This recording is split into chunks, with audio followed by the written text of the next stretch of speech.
যুক্তরাষ্ট্র প্রবাসী সাংবাদিক ইলিয়াস হোসেনকে ধরিয়ে দিতে তার বাড়ির দরজা ও শহরের বিভিন্ন স্থানে দেয়ালে দেয়ালে পোস্টার লাগিয়েছে নিউ ইয়র্ক পুলিশ। শনিবার 17 ফেব্রুয়ারি পররাষ্ট্র মন্ত্রণালয়ের নাম প্রকাশে অনিচ্ছুক এক কর্মকর্তা এ তথ্য নিশ্চিত করেছেন। জানা গেছে, অনলাইন অ্যাক্টিভিস্ট মিল্টন জ্যাকব ও প্রিমিয়ার রব্বানীকে নিয়ে সামাজিক যোগাযোগ মাধ্যমে ভিডিও ছাড়েন ইলিয়াস হোসেন, যা নিয়ে ব্যাপক আলোচনা শুরু হয়। ভিডিওটি মানহানিকর ও ভিত্তিহীন দাবি করে কুইন্স কাউন্টির ক্রিমিনাল আদালতে মামলা করেন মিল্টন ও প্রিমা।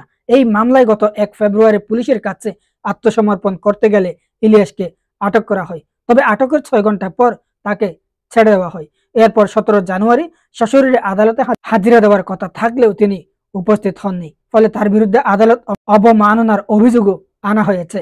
এরপর তার নামে হুলিয়া পলাতক আসামিকে হাজিরার নোটিশ জারি করেছে নিউ ইয়র্ক পুলিশ।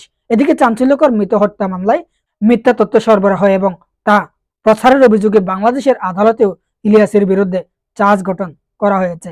পিবিআই প্রধান বনজ কুমার মজুমদারের মামলায় সাংবাদিক ইলিয়াসকে আদালতে হাজির হতে পত্রিকায় বিজ্ঞপ্তি প্রকাশেরও নির্দেশ দিয়েছেন ঢাকার সাইবার ট্রাইব্যুনাল। পরে গত 18 জানুয়ারি ট্রাইব্যুনালের বিচারক এম এ জুলফিকার হায়াতের আদালত তার বিরুদ্ধে চার্জ গঠন করেন।